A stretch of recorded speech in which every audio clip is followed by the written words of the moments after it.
Los Boston Celtics traspasaron a Jaylen Brown por un precio ridículo, un MVP de las finales de la NBA, un jugador All-NBA, un jugador All-Star y que entraba en el mejor momento de su trayectoria. Después de completar una temporada sensacional desde el punto de vista individual, lo traspasaron por Paul George y lo traspasaron por una compensación de draft insuficiente y encima a su máximo rival histórico como son los Philadelphia 76ers. Así que vamos a seguir estirando un poquito el chicle y a preguntarnos ¿cuáles podrían haber sido los traspasos que los Boston Celtics podrían haber realizado por Jaylen Brown, haber conseguido un mejor retorno y finalmente no lo hicieron? Así que vamos a hacerlo aquí, en mi canal. Mi nombre es Sergio Rabinal, esto es Club CBA y si te gusta lo que hago, déjame un like, suscríbete y un comentario con el equipo donde te hubiera gustado ver a Jaylen Brown en lugar de los Philadelphia 76ers. Arrancamos.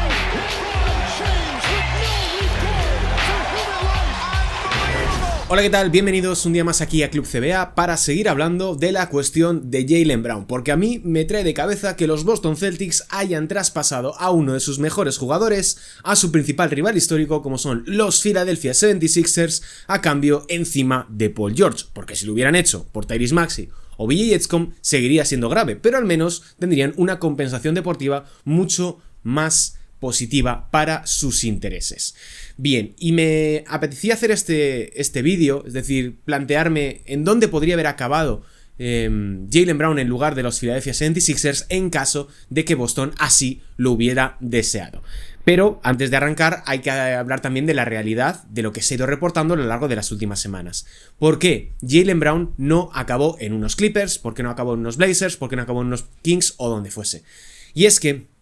el jugador Jaylen Brown no quería oír hablar de ningún equipo que no fuese mínimamente competitivo. No quería oír hablar de los Pelicans, ni de los Kings, ni de los Charlotte Hornets. Y por otro lado, los equipos no estaban dispuestos a entregar todo su capital de draft o bien entregar a jugadores que para ellos eran realmente importantes por Jaylen Brown. Esto se ha traducido en que Miami Heat, pues bueno, no llegó a un acuerdo con el intercambio de Giannis Antetokounmpo y Jaylen Brown. Los Denver Nuggets no querían enviar a Jamal Murray a cambio de Jaylen Brown y Houston Rockets tampoco quería hacer lo propio por Alperen Sengun. Y luego hay que tener también en cuenta que Jaylen Brown le quedaban otros 3 años de contrato, esta temporada 26-27 y luego otros 2, donde en esta inmediata campaña va a cobrar 57,7 millones de dólares. Así que lo que yo he hecho ha sido plantearme diferentes escenarios, buscar equipos y tratar de hacer cuadrar los números para imaginarme dónde hubiera podido enviar a Jaylen Brown en caso de no haberlo hecho con los Philadelphia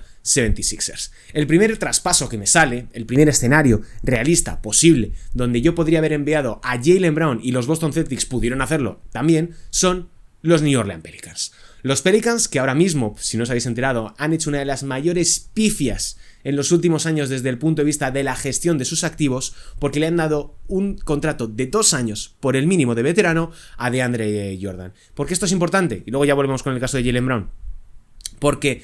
cuando tú firmas a un jugador de más de 10 años de experiencia en la NBA por el mínimo de veterano, ellos cobran la parte completa, 3,7 millones creo que es en este caso, pero solo computa para el mínimo, para el salary cap, 2,4 o 2,2 millones de dólares. Los Pelicans, como están gestionados de la peor manera posible, le han dado un contrato de 2 años, de tal manera que la norma no aplica, así que van a pagarle los 7, algo millones creo que es el total del contrato a un jugador que básicamente apenas pisa cancha, cuando los Pelicans además están en una situación bastante dramática desde el punto de vista del impuesto de lujo, de la gestión salarial, etc. Simplemente quería meterle un palito a los Pelicans, que me parece bastante llamativo lo que está haciendo Joe Dumars. No sé si está intentando trasladar la franquicia a otro lado, pero la verdad es que su gestión está siendo absolutamente nefasta. Bien, escenario número 1 de traspaso que pudieron hacer los Boston Celtics y que desaprovecharon por no haber querido enviar aquí a Jaylen Brown. Yo aquí os he traído 2 opciones. La primera llevaría al equipo verde a Trey Murphy, Herb Jones, Saddiq Bey y Jordan Hawkins, más la primera ronda de 2028, swap de 2029, primera de 2030 y swap de 2031. Este es un escenario donde los Celtics habrían conseguido dos jugadores de verdadero impacto para su primera unidad o para su segundo, Trey Murphy, que es un jugador en pleno ascenso, que habría que verlo en un escenario competitivo, pero que tiene muy buena pinta y que yo creo que congeniaría muy bien junto con Jason Tatum, además de un Herb Jones que aporta mucho desde el punto de vista defensivo, que ofensivamente es un poquito más limitado, pero que puedes acabar desarrollando como un slasher dentro del sistema de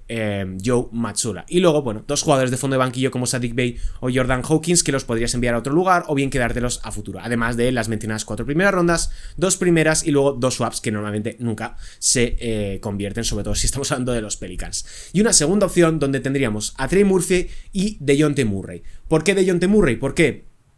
cobra alrededor de unos 32 millones para esta próxima temporada. Es un jugador que viene de estar totalmente lesionado esta última campaña porque se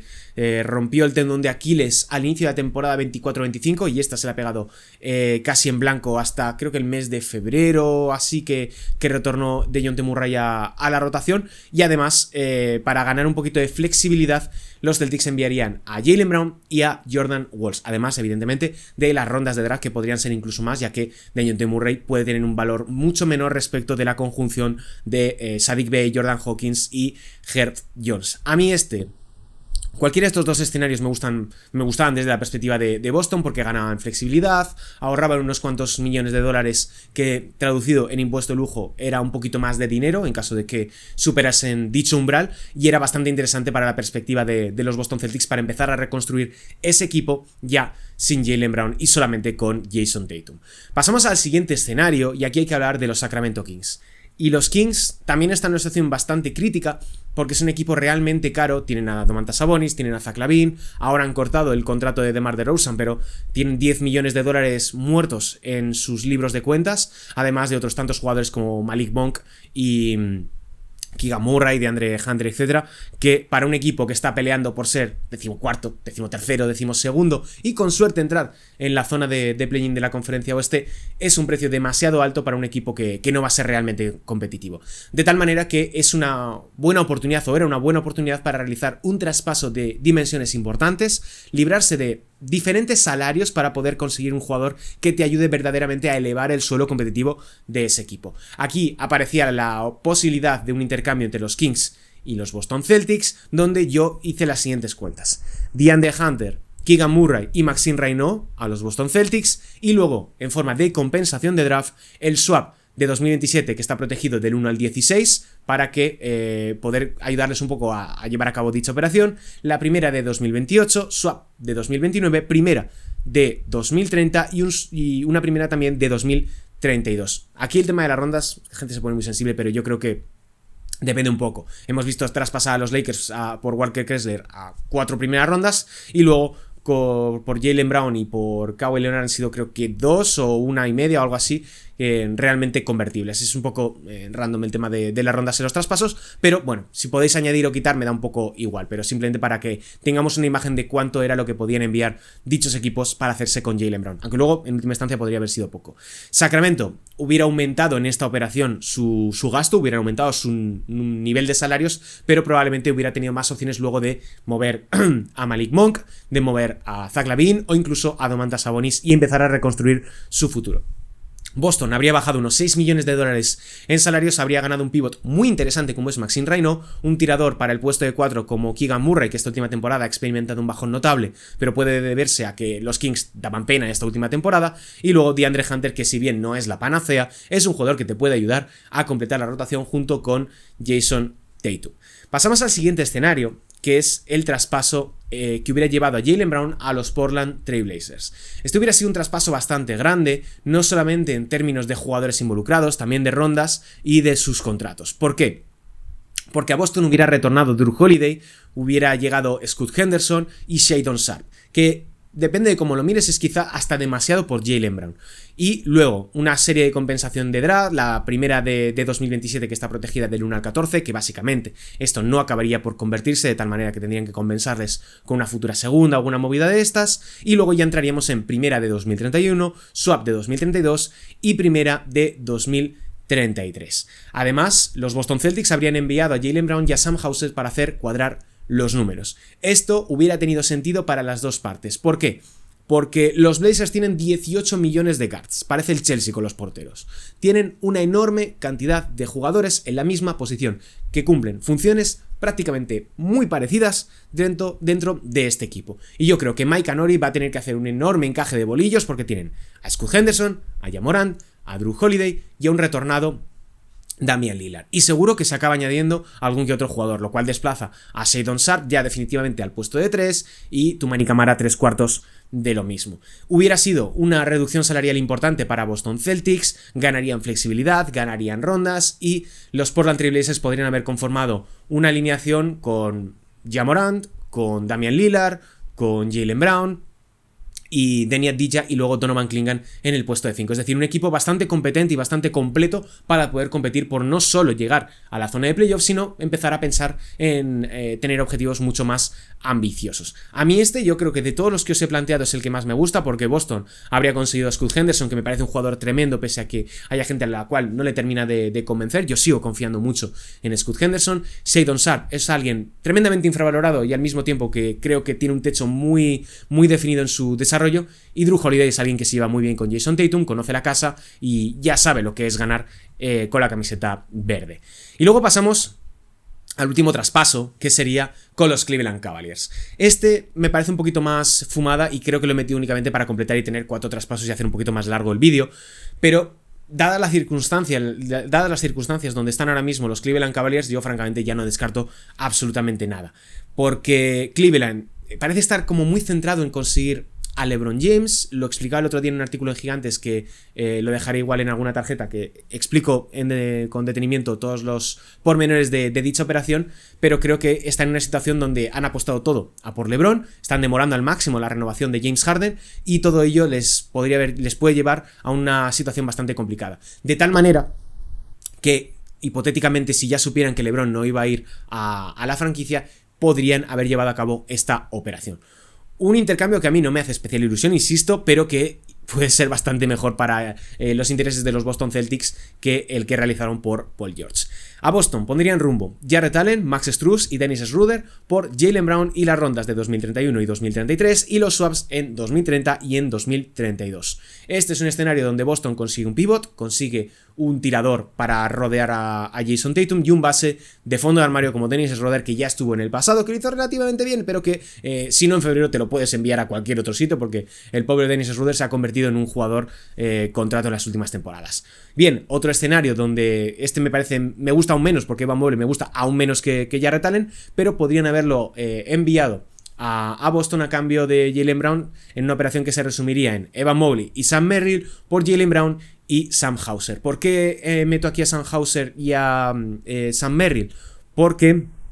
cobra un poquito menos Sam Merrill que Sam Hauser y hacen unas funciones bastante parecidas. Hauser es mucho más completo que Sam Merrill, pero creo que en el rol de tirador más o menos están en el mismo umbral. Y así Boston ahorraría salarios, sería un equipo mucho más manejable en el futuro y tendrían un interior sobre el cual poder construir entre Jason Tatum y Evan Mobley, siendo, a pesar de que a mí Evan Mobley no es santo de mi devoción, pero bueno, siempre cabe la posibilidad de que en algún momento el muchacho se convierta en todo lo que parecía después de esa primera temporada en la NBA. Vamos con unas pequeñas conclusiones para cerrar el vídeo, y sigo pensando ya 13 días creo que ha sido después de este intercambio que es un traspaso injustificable, que no me vale la cuestión del dinero porque Paul George cobra esencialmente lo mismo que Jaylen Brown, solamente con un año menos, y no va a ser mejor en febrero de 2028 de lo que sería Jaylen Brown en ese mismo momento del año. No me vale tampoco la cuestión de la extensión porque Jaylen Brown era elegible para una extensión de contrato, y no me vale porque que un jugador sea elegible para una extensión no te obliga a ponerle el contrato encima de la mesa, y estamos viendo en los últimos años que un jugador salga al mercado de agentes libres tampoco significa que vaya a salir, porque no hay espacio salarial suficiente como para que un equipo pueda hacerse con otro sin tener el apoyo al menos en un sign and trade de su equipo original. Yo, honestamente, si hubiese sido Boston Celtics, le hubiese dicho, no te vamos a ofrecer la extensión, vamos a esperar hasta la agencia libre de 2029, creo que era. Si quieres salir, sal, y a ver cuántos equipos te ofrecen una cantidad importante de dinero. Tampoco me vale la cuestión de que Jason Tatum y Jaylen Brown no se llevaban bien porque son compañeros de equipo. La mayor parte de los jugadores no son amigos, la mayor parte de las estrellas no son besties y no pasa absolutamente nada. Son compañeros de equipo, son compañeros de trabajo y no tienen por qué estar todo el día saliendo de fiesta y jugando al FIFA todos juntos. Jaylen Brown es un tipo muy centrado en la comunidad, Jason Tatum es alguien mucho más familiar y evidentemente no van a casar fuera de la cancha. Lo importante es que rindan dentro de la misma, como ya demostraron en 2022, como ya demostraron en 2024 y a lo largo de sus 8 años juntos en la franquicia verde. Y tampoco compro el hecho del ego, es decir, todos los jugadores de este calibre, todas las figuras que llegan a ser All-Star, que llegan a pelear por premios importantes como es el caso de Jaylen Brown, van a tener un ego enorme, van a tener una consideración de sí mismos probablemente muy alejada de la realidad, y eso no es excusa para poder desquitarte de uno de tus mejores jugadores de este siglo XXI siendo los Boston Celtics y enviarlo a tu principal rival histórico como son los Philadelphia 76ers. En mi opinión, aquí se produjo un deadline desde la parte de arriba de la franquicia, es decir, a fecha tal tienes que deshacerte de Jaylen Brown y me da igual la compensación que consigas, hay que deshacerse de este jugador para poder aligerar un poquito las cuentas de cara a ese verano de 2029, a ese escenario donde ya no tendrían ese contrato de Jaylen Brown porque en última instancia los Celtics estarían pagando, creo que era cerca del 70% de su salario solamente en dos jugadores, en Jason Tatum y en Jaylen Brown, los cuales son, los dos cobran un 35% del límite salarial. Y Filadelfia fue el único equipo que encajó en fondo y forma y en tiempos para poder llevar a cabo este traspaso. Solamente el tiempo nos dirá quién salió beneficiado y quién salió perjudicado de esta operación, pero la realidad es que a fecha de 13-14 de julio, yo estoy grabando en 13 para publicarlo hoy día 14, francamente los Boston Celtics salen ahora mismo muy damnificados de este acuerdo. Si consiguen revertirlo y Paul George tiene una última gran temporada y consiguen llegar lejos con esta plantilla, pues fenomenal. Lo mismo con los Philadelphia 76ers, pero en este mismo instante cuesta encontrar una razón real, más allá de fanatismos, para poder entender por qué realizaron esta operación y qué esperaban conseguir desde un punto de vista positivo en lo deportivo para traspasar a Jaylen Brown a los Philadelphia 76ers. Hasta aquí el vídeo, espero que os haya gustado. Tenéis también un vídeo que publiqué ayer sobre la cuestión de Kawhi Leonard. Tenéis mucho más contenido aquí en mi canal. Mi nombre es Sergio Rabinal, soy comentarista NBA en Prime Video y este es mi canal, Club CBA. Si os gusta lo que hago, dejadme un like, suscribíos si no me conocíais y dejadme en comentarios cuál es el escenario de los que os he planteado que más os hubiera encajado si hubierais sido Brad Stevens antes de llevar a cabo este ignominioso traspaso de Jaylen Brown a los Philadelphia 76ers. Yo me despido, un saludo y hasta la próxima, chao.